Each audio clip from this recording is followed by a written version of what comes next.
BJP अनपढ़ गुंडों की पार्टी है, ये उसने खुद कहा था, लेकिन आज वो उसी पार्टी का हिस्सा है। आज हम बात करेंगे एक ऐसी कहानी की जो जीरो से शुरू हुई, एक इंसान के भरोसे पर खड़ी हुई और फिर उसी भरोसे को तोड़ के खत्म हुई। ये सिर्फ राघव चड्ढा की कहानी नहीं है, ये इंडियन पॉलिटिक्स का एक आईना है। बीजेपी एक गुंडों की पार्टी है, अनपढ़ गुंडों की पार्टी है, वो सिर्फ गुंडागर्दी करते हैं। और भारतीय जनता पार्टी एक ऐसी वॉशिंग मशीन है जो बिना डिटर्जेंट पाउडर के ही दमदार सफाई देती है।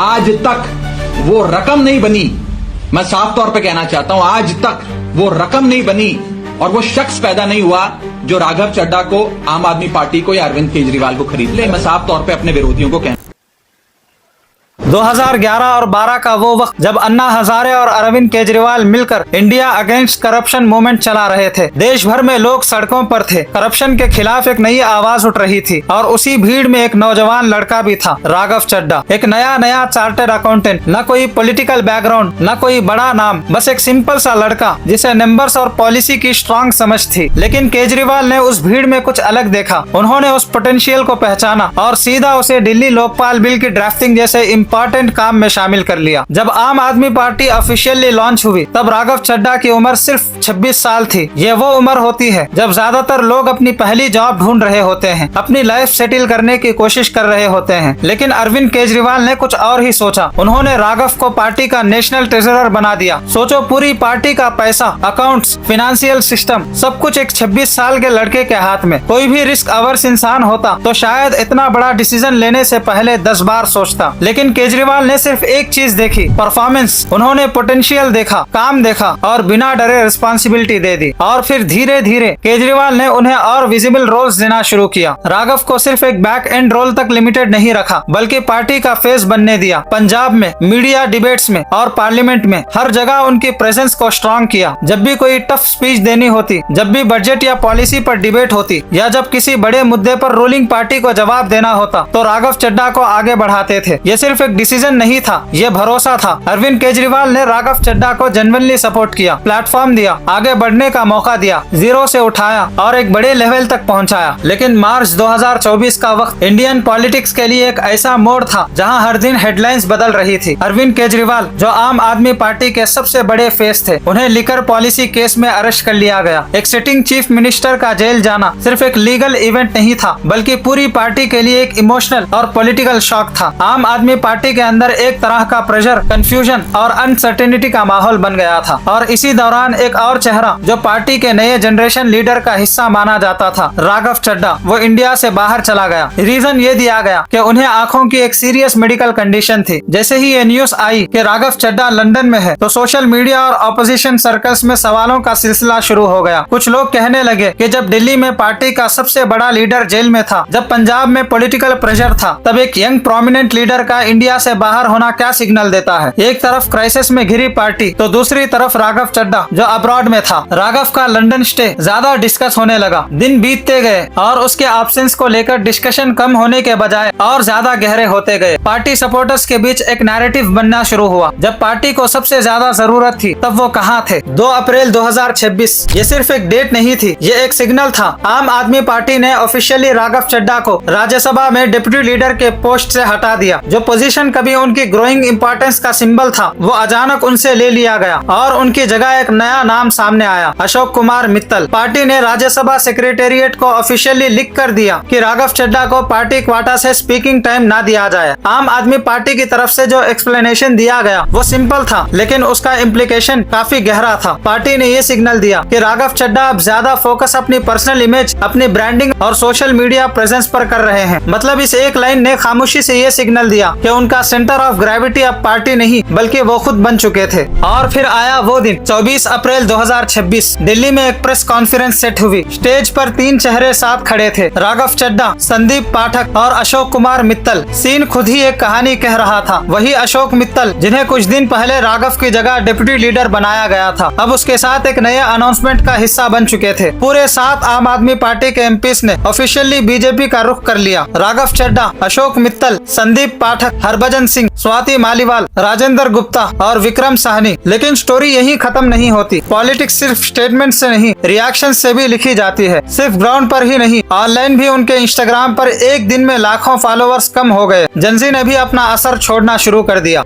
और कुछ साल पहले का एक इंटरव्यू जिसमें राघव चड्ढा ने काफी सीधी लैंग्वेज यूज की थी, उस बातचीत में उन्होंने बीजेपी को अनपढ़ गुंडों की पार्टी कहा था और ये भी कहा था कि बीजेपी पार्टी क्रिमिनल्स को सपोर्ट करती है। उस वक्त ये स्टेटमेंट एक पॉलिटिकल अटैक के रूप में देखा गया। अप्रैल 2026 के बाद जब ये क्लिप दोबारा सोशल मीडिया पर वायरल हुई तो लोग उस क्लिप को सिर्फ एक पुराना स्टेटमेंट नहीं समझ रहे थे, बल्कि आज की सिचुएशन के साथ कंपेयर कर रहे थे। वही पार्टी जिसके बारे में कभी इतनी स्ट्रांग बात कही गई थी, अब उसी पार्टी में वो शामिल हो गया था। लोग इस ड्रामा को देखकर कहने लगे he is a better actor than his wife. और पॉलिटिक्स में यही मोमेंट सबसे सेंसिटिव होती है, जब पुराने वर्ड्स सिर्फ वर्ड्स नहीं रहते बल्कि एक मिरर बन जाते हैं जिसमें आज के एक्शंस दिखने लगते हैं। राघव चड्ढा का ये ड्रामा सिर्फ 2-3 दिन का इवेंट लगता है, लेकिन अंदर से ये 2023 से ही बिल्ड हो रहा था। पॉलिटिकल सर्किल्स में पहले से ही डिस्कशंस थे कि राघव चड्ढा का बीजेपी लीडरशिप के कुछ लोगों से कनेक्शन बढ़ रहा था, खासकर पंजाब पॉलिटिक्स को ध्यान में रखकर। इसलिए जब अप्रैल 2026 में ये सब सामने आया तो कुछ लोगों के लिए ये शॉक था, लेकिन कुछ के लिए ये एक्सपेक्टेड आउटकम जैसा फील हुआ, जैसे कोई स्क्रिप्ट पहले से लिखी जा रही हो, बस उसका फाइनल सीन अब पब्लिक हो गया हो। तो सवाल ये है, क्या राघव चड्ढा ने केजरीवाल को धोखा दिया है या ये सिर्फ इंडियन पॉलिटिक्स का एक पुराना पैटर्न है जहां लॉयल्टी का कोई परमानेंट एड्रेस नहीं होता। एक आदमी ने उसे जीरो से उठाया, दिल्ली जल बोर्ड दिया, इंडिया का सबसे यंग एमपी बनाया, और फिर जब वो आदमी जेल में था, जब पार्टी को एक स्ट्रांग आवाज की जरूरत थी, तब वो आवाज लंदन में थी और आज वो आवाज बीजेपी के साथ है। उसी बीजेपी के साथ जिसे उसने कभी अनपढ़ गुंडों की पार्टी कहा था। भरोसा एक इन्वेस्टमेंट है। ये लाइन सुनने में तो अच्छी लगती है, लेकिन पॉलिटिक्स में इसका रिटर्न हमेशा सेम नहीं होता। कुछ लोग उससे ग्रो करते हैं और कुछ शायद उसे एक पॉइंट पर कैश आउट कर देते हैं। राघव चड्ढा के इस पूरे नाटक पर आपकी क्या राय है, हमें कमेंट में बताएं। वीडियो को लाइक करें और चैनल को सब्सक्राइब करें ताकि आप कोई भी अपडेट मिस ना करें।